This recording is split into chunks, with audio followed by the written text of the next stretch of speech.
بسم الله الرحمن الرحيم الحمد لله رب العالمين اللهم صل وسلم وبارك على محمد وعلى آل محمد اللهم إنا نسألك علما نافعا ورزقا طيبا وعملا متقبلا اللهم افتح لنا كل خير ويسر لنا كل أمور اللهم انصر المجاهدين وارحم المستضعفين ودمر أعداء الدين واطمس على أموالهم آمين يا رب العالمين. Alhamdulillah kaum muslimin rahimakumullah. Kita lanjutkan pengajian hadis dari kitab Sunan At-Tirmidzi dan kita masih membahas tentang At-Tibbun Nabawi, pengobatan yang diajarkan oleh Nabi sallallahu alaihi wa alihi wasallam.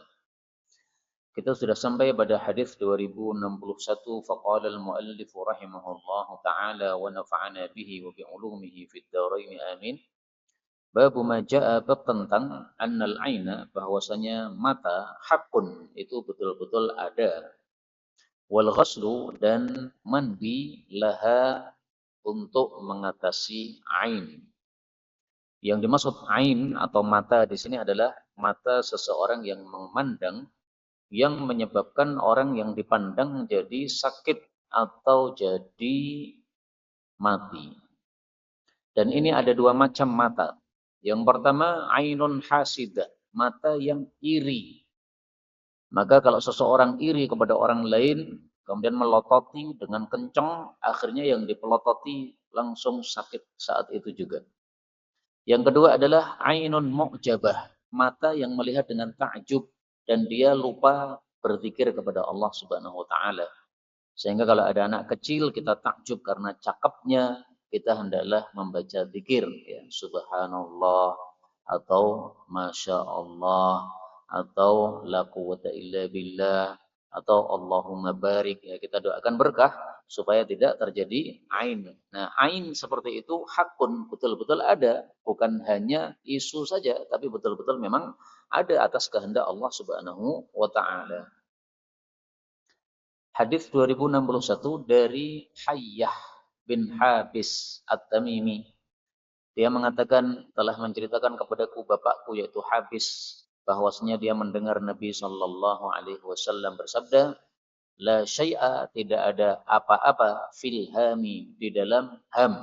Ham itu adalah burung hantu.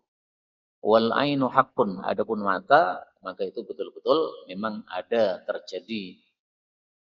Hadis ini ada dua kalimat. Kalimat pertama ini dhaif. Kalimat yang kedua ini sahih karena dikuatkan oleh hadis-hadis yang lain. Apa yang dimaksud la syai'a fil ham? Tidak ada apa-apa dalam burung hantu. Maksudnya tidak ada keyakinan orang-orang jahiliyah tentang burung hantu yang sesuai dengan mereka yakini. Tidak ada. Jadi mereka meyakini kalau ada pembunuhan terhadap seseorang, kemudian orang yang dibunuh ini belum dibalaskan, maka rohnya masih gentayangan, Pak. Nah, rohnya gentayangan dalam bentuk burung hantu. Sehingga burung hantu itu adalah burung jadi-jadian, bukan burung asli. Dia keluarnya malam hari. Nah, nanti kalau sudah dibalaskan pembunuhannya, maka burung hantu tadi akan lenyap, akan hilang. Ini keyakinan jahiliyah, oleh hadis ini dibantah. La syai'ah, enggak benar seperti itu. Ya, burung hantu adalah betul-betul burung, bukan jadi-jadian dari makhluk dari roh orang yang dibunuh yang belum dibalaskan.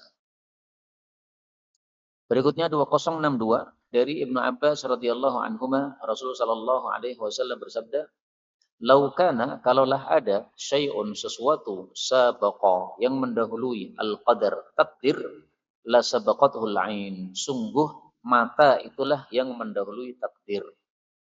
Wa idza, dan apabila ustughsiltum, kalian disuruh mandi, faghsilu, maka mandilah, atau kalian disuruh mencuci, maka cucilah."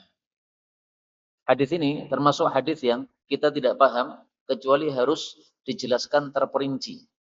Apa maksudnya kalau kalian disuruh mencuci maka cucilah? Ini berkaitan dengan ain tadi, Pak.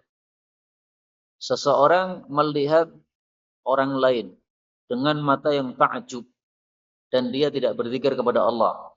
Akhirnya orang yang dilihat jatuh, sakit, pingsan atau sejenis itu.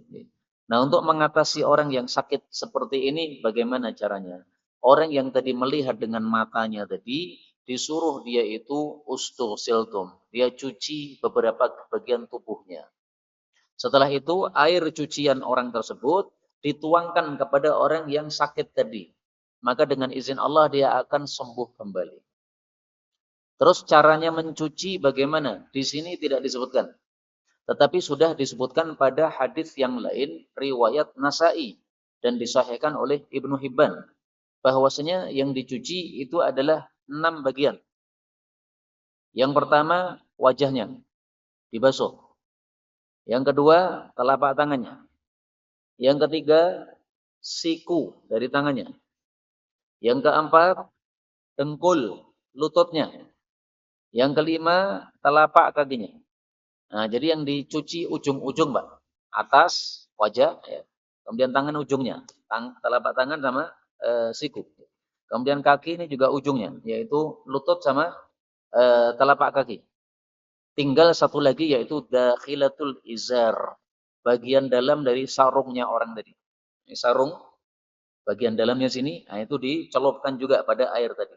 Setelah itu air yang ada dalam ember tadi yang sudah digunakan untuk mencuci bagian-bagian tadi itu dituangkan dari belakang kepada orang yang terkena ain. Dari atasnya kepalanya sini, Pak. Kemudian belakang, berarti punggungnya ya. Jadi atas, belakang. Nah, dituangkan. Nah, itu insya Allah dia akan langsung sembuh, akan langsung sadar dari sakitnya. Kalau diperiksakan ke dokter, dokter mengatakan nggak ada sakitnya, nggak ada. Jadi diperiksa dengan metode kedokteran ya itu tidak terdeteksi sakitnya apa karena ini memang sakitnya sakit yang orang-orang nyebutnya mistis ya. Jadi bukan apa penyakit-penyakit yang normal seperti kalau sakit pusing dan sebagainya. Nah, maka cara mengatasinya pun juga dengan cara tertentu. Nah, seperti ini secara nalar tidak masuk akal, Pak. Kok bisa orang sakit kemudian kita tuangi air bisa sembuh? Secara nalar tidak nalar. Tapi karena ini sudah wahyu dari Allah, ini langsung dari Nabi, Nabi dapatnya dari wahyu, ya kita terima saja apa adanya. Sama dengan kalau kita hadas, keluar angin, kemudian kita disuruh wudhu. Yang diwudhui apa? Ya anggota wudhu. Sementara duburnya malah nggak dibasuh. Duburnya yang mengeluarkan angin, tapi yang dibasuh malah yang lain. Nah, seperti itu adalah perkara-perkara yang kita harus percaya kepada Allah dan Rasulullah Sallallahu Alaihi Wasallam. Kemudian hadis ini sekaligus menunjukkan bahwa tidak ada takdir yang tidak ada sesuatu yang bisa mendahului takdir. Makanya Nabi katakan, andai ada yang bisa mendahului takdir, maka mata itulah yang mendahului takdir. Jadi misalnya takdirnya seseorang mati usia 60. Gara-gara dilihat oleh mata, usia 40 sudah mati dilihat oleh mata seseorang. Itu seandainya ya ada sesuatu yang mendahului takdir. Tapi enggak ada sesuatu yang mendahului takdir. Lah terus kalau ada orang dilihat oleh seseorang sampai mati, itu disebut mendahului takdir atau tidak? Tidak. Ya memang takdirnya di situ. Dia mati karena ain seseorang yang melihat. Ya memang takdirnya berarti matinya pada hari tersebut. Berikutnya bab maja'a fi bab tentang akhdil ajr, mengambil upah ala ta'wid atas ruqyah. Ta'wid itu nama lain dari ruqyah. Ta'wid itu membacakan perlindungan-perlindungan dengan muawwidzatain, dengan al-ikhlas, dengan Fatihah, dengan apapun yang tujuannya untuk memberikan perlindungan, memintakan perlindungan kepada seseorang. Maka ta'wid ini nama lain dari ruqyah. Boleh enggak kita ngambil upah dari ruqyah? 2063. Dari Abu Sa'id Al-Khudri radhiyallahu anhu berkata, telah mengutus kami Rasulullah sallallahu alaihi wasallam fi sariyatin dalam pasukan kecil. Kalau pasukan besar disebut jaish. Fanazalna maka kami singgah di qaumin pada satu kaum. Fasa'alnahum lalu kami minta kepada mereka al-qira hidangan, jamuan. Falam yakruna lalu mereka pun tidak menjamu kepada kami. Nah, jadi minta hidangan ketika kita menjadi tamu itu boleh, Pak. Memang hak kita. Tapi harus kita perhatikan juga zaman dulu dengan zaman sekarang berbeda ya. Zaman sekarang ini kan kita mau cari hik di mana-mana gampang. Nah, zaman dulu nggak ada, Pak. Nah, sehingga ini kita mintanya ketika terpaksa saja ya. Kalau nggak terpaksa udah beli di warung, ada duitnya kan. Lalu disengat sayyiduhum, pemimpin mereka, yaitu disengat oleh kalajengking atau ular atau sejenisnya. Fa'atauna, lalu mereka datang kepada kami, faqalu, mereka berkata, hal fikum, apakah pada kalian man yarqi, ada orang yang bisa meruqyah minal aqrab, dari kalajengking? Qultu, saya Abu Sa'id mengatakan, na'am, ya ana, saya bisa. Dan ini menunjukkan fadilahnya Abu Sa'id, karena dia seorang sahabat Nabi yang masih muda. Jadi dia termasuk anak-anak muda seperti Ibnu Abbas, Ibnu Umar, ya. Ketika Nabi wafat itu mereka usianya masih belasan atau 20 tahunan. Walakin akan tapi la arqihi, saya tidak mau meruqyah dia hatta tu'tuna, sehingga kalian memberikan kepada kami ghanaman, kambing-kambing. Kenapa kok minta kambing, Pak? Karena mereka tadi pelit tadi, ya. Jadi dikasih pelajaran oleh Abu Sa'id. Mau ruqyah boleh, tapi jangan pelit, ya. Kami tidak akan pelit pada kamu, tapi kamu juga jangan pelit kepada kami. Qalu, mereka mengatakan, fa inna, maka sesungguhnya kami nu'tikum, akan berikan kepada kalian salasina syatan, 30 kambing. Nah, ini dalil meruqyah dibayar 30 kambing. Tapi 30 kambing ini menunggu hasil, Pak. Artinya kalau setelah diruqyah sembuh, dikasih. Kalau diruqyah tidak sembuh, enggak dikasih. Jadi istilahnya adalah sayembara. Maka yang dimaksud tadi, babu ma jaa fi akhdhil ajr, ngambil upah, yaitu upah atas sayembara yang berhasil. Kalau berhasil, saya kasih 30 ekor onta, kambing. Tapi kalau enggak berhasil ya 30 enggak dikasih. Maka berbeda dengan ruqyah-ruqyah zaman sekarang. Ruqyah zaman sekarang mau berhasil mau tidak, udah dikasih. Nah, maka tidak sesuai dengan yang dalam hadis ini. Kenapa dikasih 30? Kok jumlahnya banyak sekali? Karena pasukan tadi jumlahnya 30 orang. Nah, jadi dipaskan sejumlah pasukan. Faqabilna, maka kami pun menerima. Faqara'tu alaih, maka saya bacakan kepada orang tadi, Alhamdulillah, surat Alhamdulillah, yaitu surat Fatihah, sab'a marratin, sebanyak 7 kali. Ini dalil bahwasanya kita boleh meruqyah dengan Al-Fatihah. Apakah harus Fatihah? Tidak. Semua Quran itu bisa untuk ruqyah. Tetapi kenapa dia memilih Al-Fatihah? Karena Fatihah ini adalah surat yang paling utama dari Al-Quran. Sebagaimana sabda Nabi Sallallahu Alaihi Wasallam, Afdalul Quran, Quran yang paling utama adalah surat Alhamdulillahi Rabbil Alamin, surat Fatihah, riwayat Hakim sahih. Nah, maka dia pilih Fatihah karena ini paling afdal.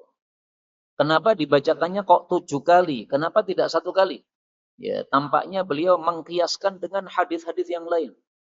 Rasulullah mengajarkan kita ruqyah 7 kali. Misalnya dulu yang pernah kita praktekkan di majelis ini, kalau sakit suruh taruh tangan kanannya di tempat sakit, kemudian a'udzu bi'izzatillah wa qudratihi min syarri ma ajidu wa uhadzir, diangkat. Baca lagi sampai 7 kali. Nah, maka ruqyahnya 7 kali di situ, di sini pun juga oleh Abu Sa'id dibuat 7 kali, disamakan. Fabara'a, lalu dia sembuh. Nah, ini ceritanya diringkas, Pak. Sebenarnya ceritanya yang lebih panjang adalah tidak hanya dibacakan Fatihah, tapi setelah membaca Al-Fatihah kemudian diludahkan pada tempat yang sakit ya. Tadi yang kena sengatan mana? Nah, bagian sini. Nah, diludahi. Dan ini dia datang setiap pagi, sore, pagi, sore, pagi, sore, sampai 3 hari. Jadi bukan langsung sembuh, bukan. Faqabat, maka ini fabara'a, dia sembuh, ini maksudnya apa? Singkat cerita. Waqabatna, dan kami pun mengambil al-ghanama, kambing-kambing 30 tadi. Qala fa'arada, maka muncul fi anfusina, dalam hati-hati kami, minha, dari kambing tersebut, syai'un, sesuatu, yaitu ragu-ragu, halal tidak ini atau haram. Faqulna, maka kami berkata, la ta'jalu, jangan kalian tergesa-gesa, hatta ta'tu, sehingga kalian datang kepada Rasulullah sallallahu alaihi wasallam. Jadi kalau kita ragu-ragu, maka karena kita belum tahu ilmunya, tanya kepada orang yang alim. Qala falamma, maka tatkala qadimna, kami telah datang alaihi, kepada Nabi, yaitu di Madinah, dzakartu lahu, saya pun sebutkan kepada Nabi, alladzi sana'tu, apa yang sudah saya lakukan. Qala, beliau bersabda, wa ma alimta, dan bagaimana kamu tahu, annaha ruqyah, bahwasanya Fatihah adalah ruqyah. Nabi tidak melarang, berarti boleh. Makanya para ulama membuat kaidah, kalau Nabi mentakrir atau Nabi merestui, berarti boleh. Maka sunnah Nabi kan dibagi tiga. Ada sabda Nabi, ada perbuatan Nabi, ada takrir Nabi. Ya. Takrir itu apa? Nabi mengakui, Nabi merestui. Ada orang melakukan, Nabi merestui. Nah, ini termasuk sunnah takririyah, meruqyah seseorang dengan Fatihah. Nabi nggak pernah menyuruh ruqyahlah dengan Fatihah, nggak pernah. Tapi ini ditakrir oleh Nabi Sallallahu Alaihi Wasallam. Ikbidu, ambillah al-ghanam, kambing-kambing tadi, wadribuli, dan berikan untuk saya, ma'akum, bersama kalian, pisah min, satu bagian. Ini bukan Nabi serakah, minta duit yang diberikan, bukan ya. Tapi Nabi untuk meyakinkan kepada para sahabat tadi, halalnya 100%. Bukan halal yang makruh, bukan ya. Sehingga silahkan, saya juga dikasih. Nah, jadi untuk menenangkan hati mereka, beliau kemudian meminta bagian. Ya. Jadi bukan karena keserakahan sama sekali. Itu istilahnya adalah dalam bahasa Arab, istilahnya adalah taknis. Taknis itu apa? Membikin hati orang nyaman.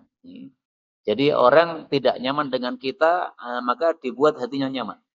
Ada orang misalnya ngasih saya sesuatu, kemudian saya tolak. Nah, itu kan hatinya nggak nyaman, Pak. Supaya hatinya nyaman gimana? Itu namanya taknis. Dan taknis ini sifat Nabi SAW. Beliau dulu pernah dikasih baju bercorak oleh Abu Jaham. Ketika dipakai sholat, akhirnya beliau terganggu dengan corak-coraknya tadi. Akhirnya baju coraknya dikembalikan kepada Abu Jaham. Ini tolong bajunya kembalikan kepada Abu Jaham. Silahkan minta dari Abu Jaham baju polos sebagai gantinya. Nah, kenapa Nabi minta? Apakah beliau itu serakah terhadap harta? Tidak. Beliau minta supaya hatinya Abu Jaham tidak susah. Karena hadiahnya ditolak oleh Nabi. Nah, ini istilahnya apa? Taknis. Membuat nyaman hati orang. Kemudian di sini Imam Tirmidzi menyebutkan pendapat ulama warakhas Syafi'i, membolehkan Imam Syafi'i lil muallim, bagi orang yang mengajarkan agama, ayyakhudha, supaya dia mengambil ala ta'limil Quran, atas mengajarkan Al-Quran, ajron, upah. Wa yara, dan Imam Syafi'i berpendapat lahu, boleh bagi pengajar tadi, ayyashtarita, untuk bersyarat ala dzalika, atas hal itu. Saya mensyaratkan Anda ngasih 1 juta untuk 1 juz. Nah, mensyaratkan gitu boleh. Ini menurut Imam Syafi'i rahimahullahu ta'ala. Tapi ini masalah khilafiyah, Pak. Menurut sebagian ulama, tidak boleh mensyaratkan. Alias, dia kalau dikasih, dia menerima, tapi tidak usah mensyaratkan, atau kalau bahasa kita sekarang nggak usah pasang tarif. Disebutkan oleh Imam Bukhari, wala yashtaritul muallim, dan orang yang mengajarkan ilmu itu janganlah meminta syarat. Qala Sya'biyyu, berkata Imam Sya'bi, la yashtaritul muallim, seorang pengajar jangan bersyarat, illa ayyu'ta syai'an yaqbalhu. Tapi kalau dia dikasih tanpa dia bersyarat, maka hendaklah dia menerima, karena itu adalah rezeki yang dikirim oleh Allah Subhanahu wa taala. Nah, maka di sini ada 2 perselisihan pendapat di antara para ulama. Perselisihan pertama adalah, apakah boleh ngambil upah? Menurut Imam Syafi'i boleh. Menurut madhab Hanafi tidak boleh. Dan pendapat Imam Syafi'i ini pendapat mayoritas. Boleh ngambil upah dari mengajarkan ilmu. Dalilnya hadis tadi tentang ruqyah. Samanya apa? Samanya adalah meruqyah itu ngasih manfaat, badannya yang sakit menjadi sembuh. Mengajar itu juga ngasih manfaat, dari tidak tahu menjadi tahu. Jadi nggak bisa baca Quran menjadi bisa baca Quran. Itu manfaat, Pak. Nah, kalau manfaat dunia kita boleh ngambil upah, maka manfaat agama lebih boleh ngambil upah. Itu adalah pemikiran mayoritas para ulama. Dan ini pendapat yang saya pilih, yaitu mayoritas para ulama. Kalau panjenengan memilih pendapat madhab Hanafi, tidak mau ngambil upah dari mengajar, silahkan. Nggak ada masalah. Kemudian perselisihan pendapat yang kedua adalah, bolehkah minta syarat? Nah, kalau menurut Imam Syafi'i, nggak boleh minta syarat. Kalau menurut Imam Syafi'i boleh meminta syarat, nggak ada masalah. Sama dengan tadi dalam hadis, dia minta syarat kan.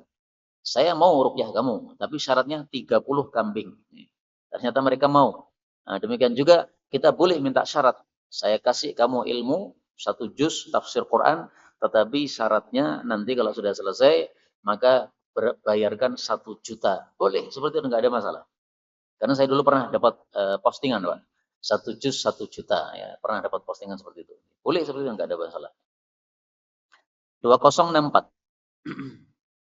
Dari Abu Sa'id Al-Khudri, an-nanasan, bahwasanya beberapa manusia min ashabin Nabi, dari sahabat-sahabat Nabi sallallahu alaihi wasallam, marru, mereka itu melewati bihayyin, satu kelompok atau satu kabilah minal Arabi, dari orang-orang Arab.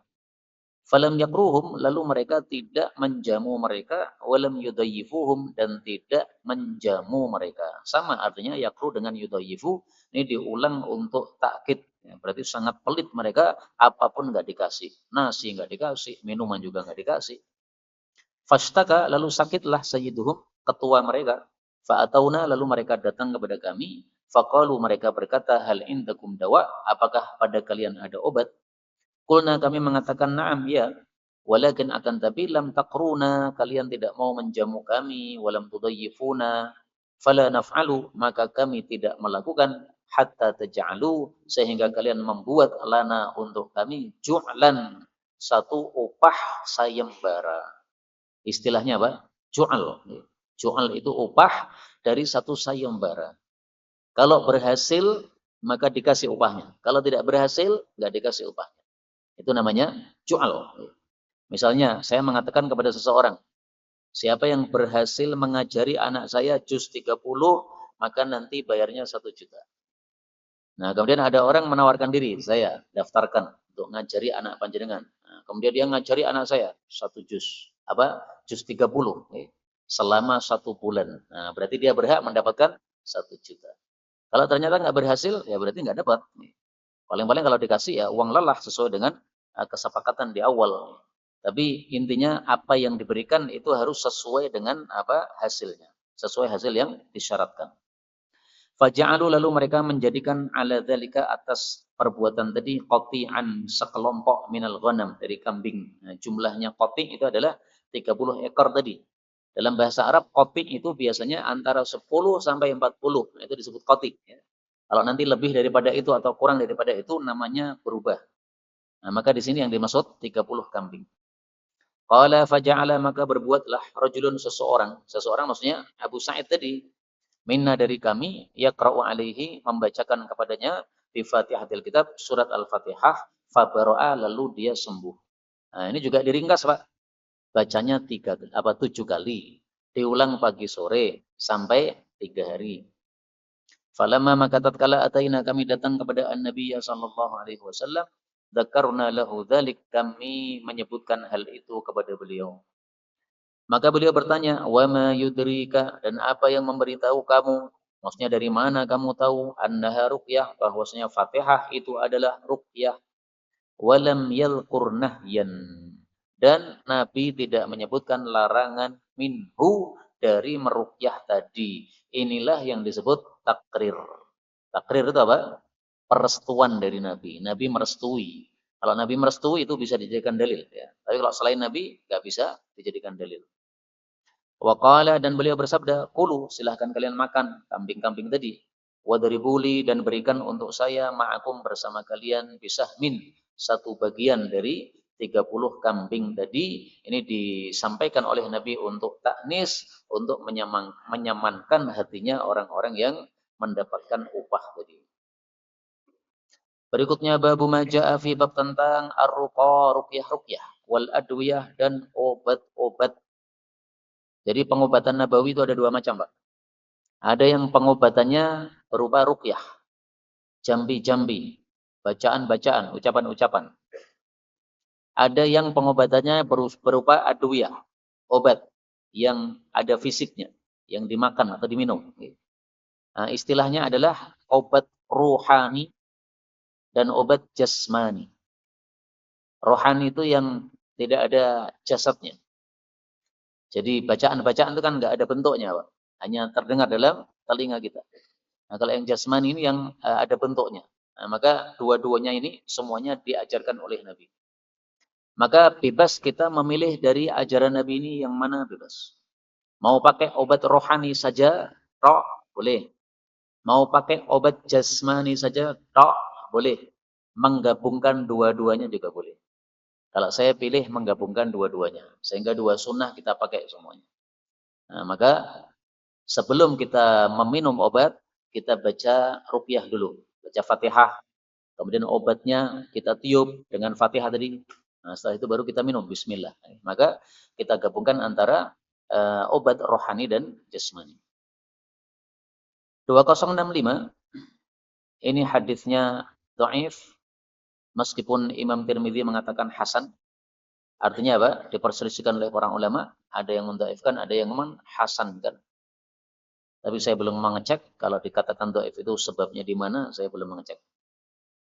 Dari Abu Khizamah, dari bapaknya, dia mengatakan, Sa'altu aku bertanya kepada Rasulullah sallallahu alaihi wasallam, fakultu saya bertanya, ya Rasulullah, araita apa pendapatmu?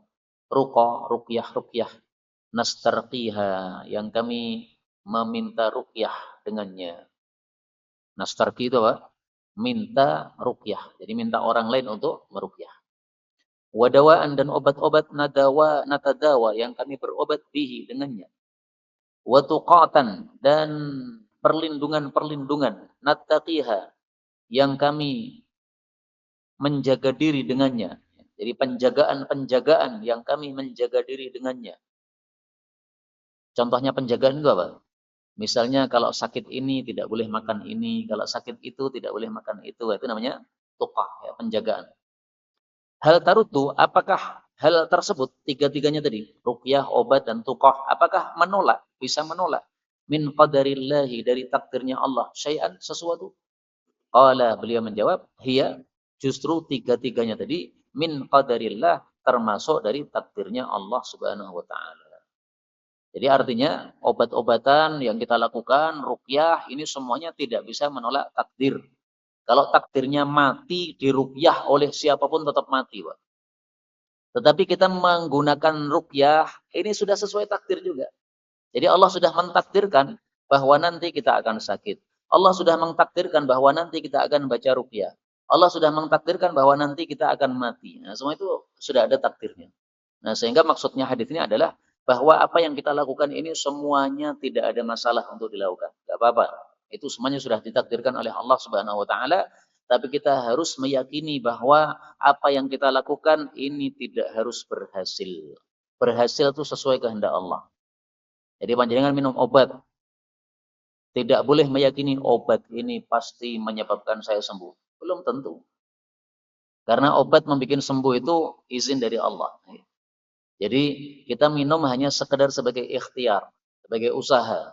Adapun hasilnya bagaimana, serahkan sama Allah Subhanahu wa taala, karena segala sesuatu sudah ada takdirnya, tidak ada sesuatu yang luput dari takdir Allah Subhanahu wa taala. Sekarang contohnya obat-obatan yang diajarkan Nabi yang ada fisiknya, yaitu adwiyah, contohnya apa? Nah, bab berikutnya ini membahas tentang adwiyah yang fisik. Qala rahimahullah, babu ma ja'a fi, bab tentang al-kam'ati, jamur, wal ajwati, dan kurma ajwah. Yang dimaksud jamur ini adalah jamur yang tumbuh ketika turun hujan biasanya. Ya, akan muncul jamur-jamur pada kayu, pada tanah, dan sebagainya. 2066 dari Abu Hurairah radhiyallahu anhu, dia mengatakan, telah bersabda Rasulullah sallallahu alaihi wasallam, al-ajwah, kurma ajwah, minal jannah, itu dari surga. Wa fiha, dan di dalam kurma ajwah, syifaun, ada kesembuhan, minas summi, dari racun. Wal kam'atu, dan jamur yang tumbuh di tanah dari sebab hujan, itu minal manni, termasuk manna was salwa, ya, termasuk manna yang bersama salwa itu. Wa ma'uha, dan airnya, syifaun, adalah kesembuhan, lil ain, untuk mata. Kaum muslimin rahimani wa rahimakumullah, dalam hadis ini Nabi menyebutkan dua macam dawa. Yang pertama kurma ajwah, ini sebagai dawa. Yang kedua kam'ah, jamur, ini juga sebagai dawa fisik, ada barangnya. Dan ajwah ini adalah obat yang lezat, manis. Dan menurut saya, panjenengan cocok atau tidak, terserah. Ini menurut saya saja. Orang sakit itu kasihlah obat yang enak. Jangan sampai dia sakit, ditambahi sakit lagi. Yaitu dikasih obat yang pahit. Wis rapena, tambah rapena. Orang rapena itu dibikin pena apa? Nah, sehingga pilihkan obat yang enak gitu loh, Pak. Sehingga kalau saya ke dokter biasanya saya bilang, Pak, ini anak saya sakit, tolong dikasih obat yang manis. Nah, mintanya saya manis, Pak. Karena Nabi mengajarkan kita mengobati dengan ajwa, manis. Ini dalilnya, dasarnya. Panjenengan cocok atau tidak terserah. Kalau ada di antara panjenengan, saya pilihnya obat yang pahit semakin mantap, ah, monggo silahkan. Kalau saya nggak cocok kayak begitu. Wes loro tambahi pahit meneh, tambah rapenak meneh. Korma ajwa dari jannah. Apa maksudnya dari jannah? Apakah Allah turunkan dari surga kemudian turun ke bumi? Ya. Apakah seperti itu? Tidak. Yang dimaksud dari jannah itu adalah bahwa di dalam jannah ada buah seperti kurma ajwa. Jadi mirip. Maka para ulama mengatakan maksudnya bentuknya mirip. Meskipun rasanya beda. Jadi kalau kita ke surga, nanti akan kita ketemu buah kurma seperti kurma ajwa. Namanya mungkin sama. Bentuknya terlihat sama, tapi rasanya beda. Nah, maka keserupaan bentuk ini menyebabkan dikatakan minal jannah, dari jannah. Artinya ada serupa yang ada di dalam jannah. Bagaimana caranya supaya bisa menyembuhkan racun? Nah, dalam hadis yang lain Rasulullah sudah sebutkan kita disuruh makan 7 butir kurma pagi hari. Man tasabbaha, barang siapa yang sarapan pagi, kulla yaumin, setiap hari, bisab'i tamaratin ajwa, dengan 7 kurma ajwa, lam yadurrahu fi dzalikal yaum, maka hari itu tidak akan termadarati oleh samun, racun, wala sihrun, demikian juga sihir. Hadis muttafaqun alaih. Nah, jadi makannya 7 butir, Pak. Makanya sunnahnya Nabi ketika kita Idul Fitri sebelum berangkat ke lapangan makan kurma. Nah, kalau Nabi makannya 7 butir. Nah, kalau kita bisa 7 ya bagus. Tapi kalau nggak bisa ya yang penting jumlahnya ganjil ya. 3 butir misalnya, lebih utamanya 7. Kemudian untuk kam'ah atau jamur ini, dan ini jamur kalau dijelaskan oleh para ulama bukan yang muncul di kayu ya, tapi yang muncul di tanah. Ketika hujan turun, nah, kemudian akan muncul jamur di tanah. Nah, itu adalah namanya al-kam'ah. Itu termasuk manna. Manna yang disebutkan di dalam Al-Quran pada surat Al-Baqarah. Al-manna wassalwa. Surat Al-Baqarah ayat 57. Wa anzalna alaikumul manna wassalwa. Kami turunkan kepada kalian manna dan burung salwa. Nah, Nabi mengatakan jamur kam'ah itu termasuk manna itu. Apa maksudnya termasuk manna? Ada 2 tafsiran. Tafsiran yang pertama adalah sama dengan tafsiran tadi, yaitu mirip. Bukan berarti manna wa salwa yang dikasihkan kepada Bani Israel adalah jamur ini, bukan. Tapi hanya ada kemiripan. Miripnya apa? Yaitu mudah muncul. Nggak usah panjenengan menanam, sudah muncul sendiri, Pak. Beda dengan pohon-pohon yang besar kan, harus kita tanam. Ya. Pohon mangga harus kita tanam. Pohon anggur harus kita tanam. Kalaupun dia tumbuh sendiri, nanti kadang-kadang tidak berbuah, padahal sudah besar. Nah, itu karena memang susah. Berbeda dengan kam'ah ini, nggak usah nanam, sudah muncul sendiri. Nah, maka disamakan dengan manna. Manna juga begitu, turun sendiri dari langit. Langsung nempel di daun-daun, tinggal diambil saja. Pendapat yang kedua, yang dimaksud minal manni, termasuk dari manna, ya betul-betul manna yang dulu itu. Jadi manna yang diturunkan oleh Allah kepada Bani Israel, ya salah satunya adalah jamur tanah tersebut. Kemudian airnya jamur ini bisa menjadi pengobatan untuk mata. Bagaimana cara mengobatinya? Ada 2 pendapat. Pendapat yang pertama, airnya tok. Jadi jamur tadi diperes. Setelah diperes, keluar airnya. Nah, airnya jangan dicampur dengan apa-apa. Torehkan di mata kita yang sakit. Matanya lagi sakit, nah teteskan di situ, dimasukkan di situ. Sembuh insya Allah. Pendapat yang kedua, airnya dicampur dengan obat-obatan yang lain. Jadi tidak hanya airnya tok. Nah, berarti obatnya apa itu? Tanyakan kepada pakarnya. Kata Imam Nawawi, yang benar adalah pendapat yang pertama. Airnya tok tanpa ditambahi apa-apa. Karena seandainya harus ditambahi, Nabi akan menjelaskan ditambahi dengan apa. Karena takhirul bayan an waqtil hajah la yajuz. Tidak boleh kita mengakhirkan penjelasan ketika sudah dibutuhkan. Ini sudah dijelaskan tentang apa? Kam'ah. Nah, maka sudah dibutuhkan untuk mengetahui tentang cara pengobatannya. Sampaikan, jangan ditunda-tunda untuk menyampaikannya di waktu yang lain. Kemudian Imam Nawawi menceritakan di dalam kitab Syarah Nawawi, ya, beliau menjelaskan bahwa di antara sebagian masyayikh di masa kami, kata beliau, itu ada yang menggunakan air dari kam'ah ini tanpa dicampur apa-apa. Waktu itu dia sakitnya buta, Pak. Kemudian dia ambil kam'ah, dia peres sampai keluar airnya, kemudian airnya diteteskan di matanya. Butanya sembuh, bisa melihat kembali. Jadi asalnya dia bisa melihat, kemudian buta. Setelah ditetesi ini, sembuh lagi. Maka kalau panjenengan mau menggunakannya, silahkan. Misalnya katarak dan sebagainya, nah, tetesi dengan kam'ah.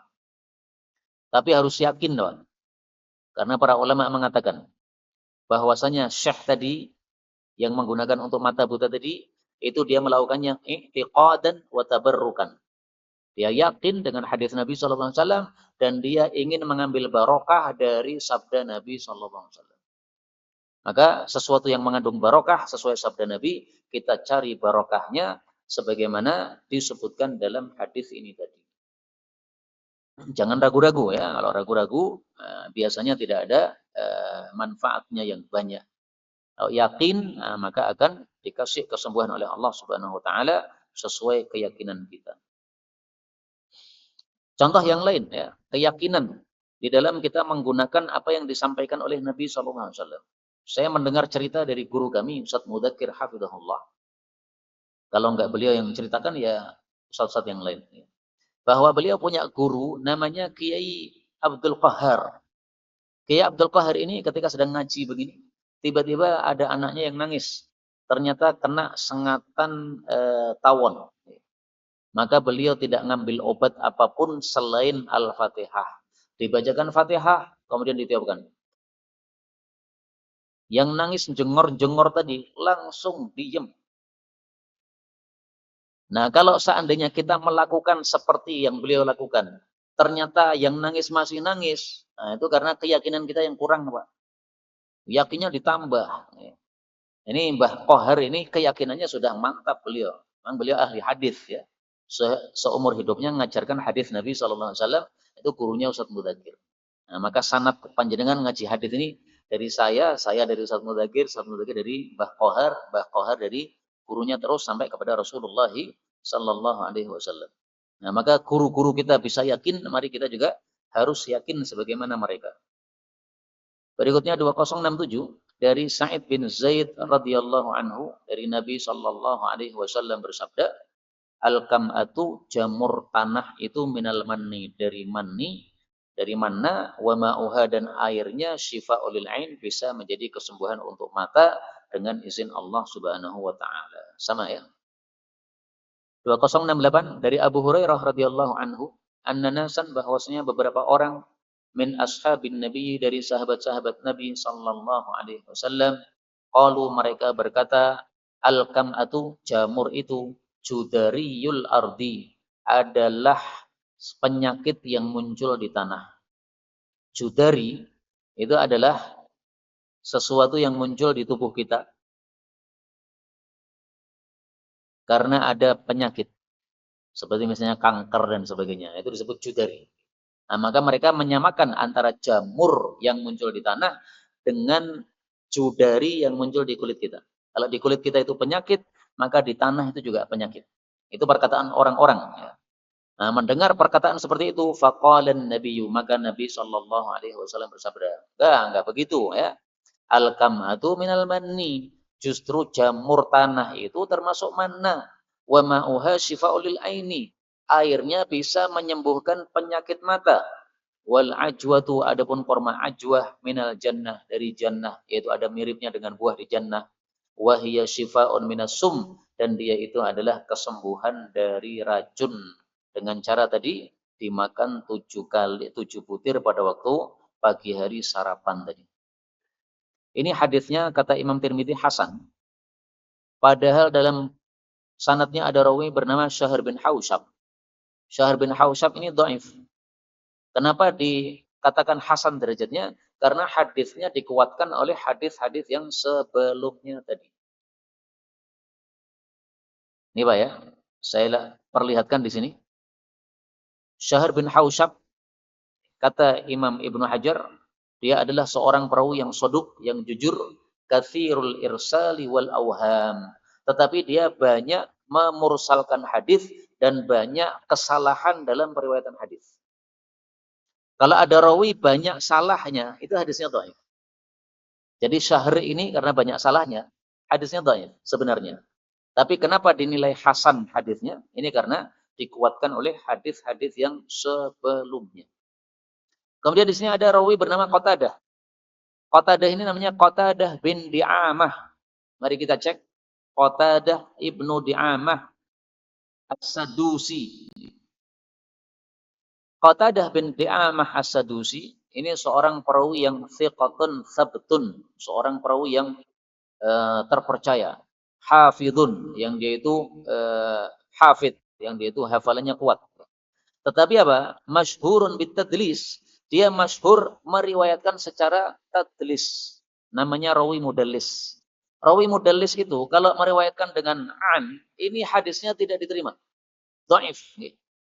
Tetapi kenapa di sini hadisnya diterima, yaitu dikatakan hasan karena dikuatkan oleh hadis yang sebelumnya. Nah, jadi sebenarnya di sini ada dua kelemahan. Ya. Kelemahan pertama, Syahr bin Hausyab ini perawi yang dhaif. Kemudian Qatadah ini mudallis dan dia meriwayatkan secara an, ini juga dhaif. Nah, tetapi makna hadis ini tadi sahih karena sesuai dengan hadis-hadis sebelumnya. Ini pelajaran ilmu mustalah hadis. Kadang-kadang kita masukkan dalam kajian kita karena ilmu mustalah hadis juga kita perlukan dalam mengkaji hadis-hadis Nabi sallallahu alaihi wasallam. Berikutnya 2069. Dari Qatadah dia mengatakan, "Hudditsu, saya diberitahu anna Abu Hurairah, bahwasanya Abu Hurairah qala berkata, akhadtu, saya mengambil thalathata akmu'in, 3 kam'ah, 3 jamur, au khamsan atau 5 jamur, au sab'an atau 7 jamur. Fa'asartuhunna, lalu saya peras sampai keluar airnya. Faja'altu, lalu saya letakkan ma'ahunna, air-airnya, air dari 3 jamur tadi, fi qarurah, dalam satu botol. Fakahaltu bihi, lalu saya celakkan dengannya jariyatan li, kepada budak perempuan saya. Boleh juga diartikan anak kecil perempuan saya. Fabara'at, maka dia pun sembuh. Nah, ini dalil yang menguatkan pendapatnya Imam Nawawi tadi. Bahwasanya cara mengobati dengan air jamur ini tidak dicampur dengan apapun juga. Karena di sini Abu Hurairah hanya memeras, setelah itu dimasukkan di botol, kemudian dicelakkan atau dimasukkan pada mata. Nah, berarti tidak ada campuran sama sekali, maka itulah yang menyebabkan Imam Nawawi memilih pendapat yang mengatakan tidak perlu campuran. Kalau panjenengan mengatakan perlu campuran, mana dalilnya? Karena mengatakan sesuatu harus ada dalilnya. Ya. Sementara di sini Nabi tidak menyuruh kita untuk menyampur dengan apapun juga. Dan di sini kita ambil dua pelajaran. Pelajaran pertama, bahwasanya kalau kita berobat, maka paling bagus dengan jumlah yang ganjil. 3, 5, 7. Obat dari apotik biasanya kan juga 3 kali kan. Pagi, siang, sore. 1 hari berarti 3. Nah, udah sesuai. Sunnah ya, ganjil. Kemudian pelajaran kedua, dari sisi ilmu mustalah hadis, hadis ini sanadnya dhaif. Kenapa dhaif? Karena di sini Qatadah mengatakan hudditsu, saya dikasih tahu. Yang ngasih tahu siapa? Enggak disebutkan. Ini berarti sanadnya tidak jelas. Sanad yang tidak jelas menyebabkan hadisnya dhaif. Maka di sini saya kasih tanda garis bawah, tanda bahwa ini dhaif. Tapi enggak begitu penting ya. Kenapa? Ini bukan sabda Nabi, ini hanya praktik dari sahabat Nabi sallallahu alaihi wasallam, Abu Hurairah radhiyallahu anhu. Berikutnya 2070. Ini juga dhaif lagi, sebabnya sama. Karena di sini Qatadah mengatakan hudditsu, saya diberitahu. Nah, yang beritahu siapa? Enggak jelas.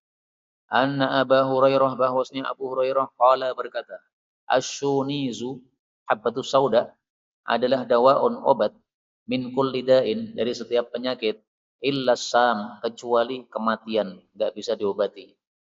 Qala Qatadah berkata Qatadah, caranya berobat dengan habbatus sauda adalah ya'khudhu mengambil kulla yaumin setiap hari ihda wa ishrin habbah 21 biji habbatus sauda. Nah, jadi diingat-ingat jumlahnya, Pak. 21. Taunya dari mana Qatadah ini 21? Kan tidak ada dalilnya 21. Seperti ini biasanya dari tajribah, Pak, dari pengalaman. Jadi orang kan sudah mencoba. Nah, dari pengalaman mereka akhirnya menemukan komposisi yang pas. Pasnya adalah 21. Maka seperti ini tidak perlu dalil, Pak. Sama dengan obat dari dokter itu. Ini 1 hari separuh aja nggih. Kita nggak perlu tanya dalilnya apa, Dok. Ada nggak di Quran separuh? Nggak perlu begitu. Ini tajribah, pengalaman. Fayaj'aluhunna, lalu dia meletakkan 21 butir tadi fi khirqah, dalam satu kain. Fayanqa'uhu, lalu dia merendamnya. Fayasta'itu bihi, lalu dia menggurah dengannya kulla yaumin setiap hari fi mankharihi, pada lubang hidungnya al-aiman yang kanan qatratain 2 tetes. Ini 2. Wa fil aisar, dan untuk lubang yang kiri qatratan 1 tetes. Kenapa? Supaya ganjil 3. Maka di sini 2, di sini 1. Ini hari pertama. Wasani, hari yang kedua, fil aisar, dibalik. Untuk yang kiri qatratain 2 tetes, wa fil aiman, untuk yang kanan qatratan 1 tetes. Tapi tetap dahulukan yang kanan, Pak. Jadi netesinya tetap dari kanan dulu baru kiri. Kenapa? Karena sunnahnya tayammun, mendahulukan yang kanan. Hanya dibedakan kalau kemarin itu yang kanan 2 tetes, maka hari ini kemudian yang kiri yang 2 tetes. Wasalif, hari yang ketiga dibalik lagi. Fil aiman, untuk kanan qatratain 2 tetes, wa fil aisar, untuk kiri qatratan 1 tetes. Nah, ini adalah cara mengobati dengan habbatus sauda dengan model gurah. Apakah harus dengan model gurah? Tidak harus. Kalau dengan model gurah, caranya seperti ini. Di sini 3, di sini 2, di sini 1. Kemudian di sini 1, di sini 2. Kemudian di sini 2, di sini 1. Sampai 3 hari. Maka setelah 3 hari, insya Allah akan terlihat efeknya. Ya, kesembuhannya itu akan terlihat insya Allah Ta'ala. Kemudian di sini, saya tadi mengatakan dahulukan yang kanan, itu adalah dalilnya dalil umum. Di sini memang tidak disebutkan, tapi sudah pasti yang dimaksud adalah seperti itu. Sebagaimana diriwayatkan oleh Imam Al-Bukhari, karena adalah Nabi Shallallahu Alaihi Wasallam yuhibbut tayamun, menyukai mendahulukan yang kanan, mastata'a, apapun yang beliau mampu, baik dalam bersuci, baik dalam bersisir, baik di dalam bersisir, bersandal, wa fi sya'ni kulli, dan semua kondisi. Semua kondisi ini termasuk dalam menggurah tadi, dahulukan yang kanan. Inilah kaum muslimin rahimani wa rahimakumullah yang dapat kita bicarakan pada pertemuan kali ini. Betulnya dari Allah Subhanahu wa taala. Kalaupun ada salahnya, fa astaghfirullahal azim li wa lakum. Dan apa-apa yang bisa kita praktekkan dari hadis-hadis ini, mari kita praktekkan sehingga akan diberkahi ilmu kita oleh Allah Subhanahu wa taala. Wallahu a'lam bissawab. Walhamdulillahirabbil alamin. Dan jangan lupa ini turun hujan. Allahumma sayyiban nafi'a. Allahumma sayyiban nafi'a. Allahumma sayyiban nafi'a. Amin ya rabbal alamin. Kemudian di sini ada beberapa pertanyaan.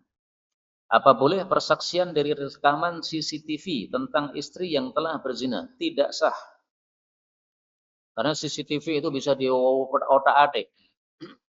Apa definisi muamalah dan ibadah? Muamalah itu salah satu tandanya adalah ma'qulatul makna, bisa dipahami sebabnya. Misalnya panjenengan sakit kemudian disuruh minum obat, itu muamalah. Nah, sehingga kaedahnya para ulama mengatakan hukum asal muamalah itu mubah, boleh. Nah, sehingga panjenengan misalnya sakit apa kemudian disuruh minum obat apa, enggak perlu cari dalil. Obat itu termasuk muamalah, maka silakan diminum, boleh, enggak ada masalah. Ya, hukum asalnya mubah memang. Kalau ibadah itu salah satu tandanya adalah ghairu ma'qulah, tidak bisa dipikir. Kenapa begitu, kenapa begini. Misalnya kita buang angin, wudu disuruh membasuh wajah. Kenapa wajah? Enggak bisa dipikir. Mestinya kalau buang angin ya berarti yang dibersihkan yang belakang. Tapi ternyata tidak seperti itu. Kenapa salat duhur 4 rakaat? Kenapa subuh malah 2 rakaat? Padahal kita masih fresh. Mestinya duhur itu yang subuh itu yang 4 rakaat. Kemudian duhur itu 2 saja karena udah ngantuk. Ya. Waktunya rolasan ngantuk. Nah, itu tidak ma'kulah, tidak bisa kita nalar. Sudah manut saja sama Allah. Apakah adzan itu termasuk syarat sah salat? Tidak. Sehingga salat tanpa adzan sah. Jadi misalnya belum ada yang adzan langsung qomat, nah itu sah. Salah satu dalil bahwasanya adzan itu bukan syarat sah adalah ketika salat di jama' maka tidak ada adzan lagi. Jadi adzannya cukup 1 kali yang sebelumnya. Nah, berarti salat isya-nya ketika di jama' dengan maghrib tanpa adzan. Nah, itu salah satu bukti bahwa adzan bukan syarat sah. Seandainya adzan syarat sah, maka di jama' pun harus adzan lagi.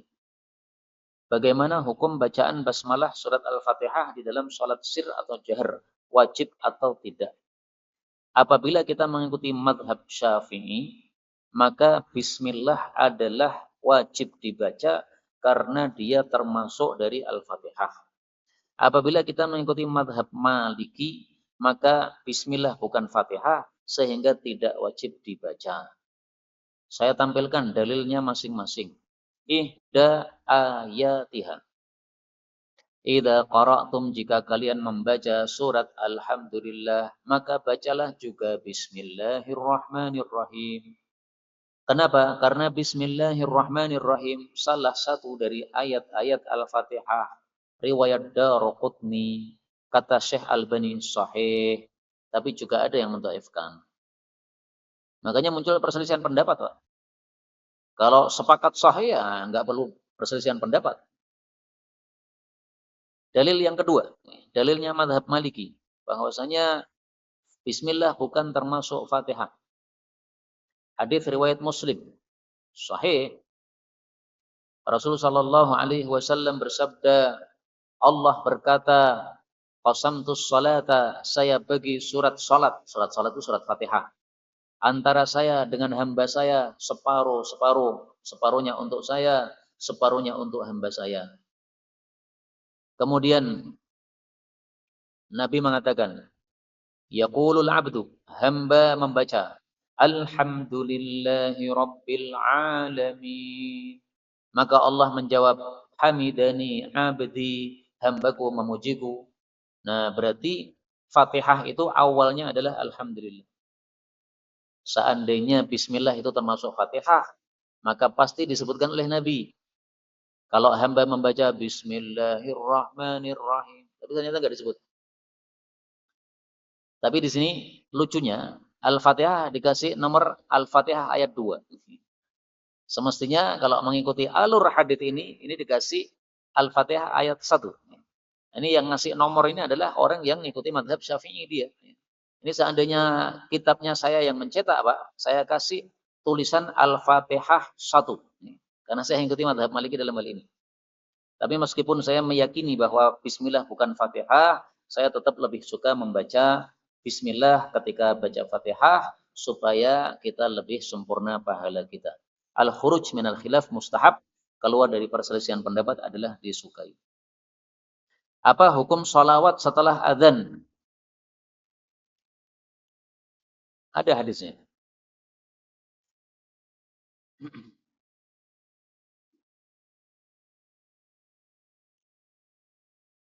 Hadisnya, thumma sallu alayya.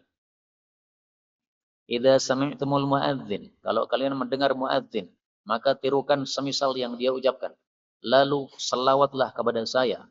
Karena siapa yang selawat kepada saya 1 kali selawat, Allah balas 10 selawat. Lalu mintalah untuk saya, mintakan untuk saya wasilah. Maka siapa yang memintakan wasilah untuk saya, pasti dia mendapatkan syafaat. Hadis riwayat Muslim. Nah, ini dalil yang sholawat setelah adzan. Tapi nggak usah dikeraskan, Pak. Nggak usah, Pak, dikeraskan. Udah biasa aja untuk diri kita. Kalau adzan dikeraskan karena itu untuk orang lain, ya, untuk mengajak atau memperdengarkan orang lain. Tapi salawat untuk diri kita enggak udah dikeraskan. Wallahu a'lam bissawab. Subhanakallahumma rabbana wa bihamdika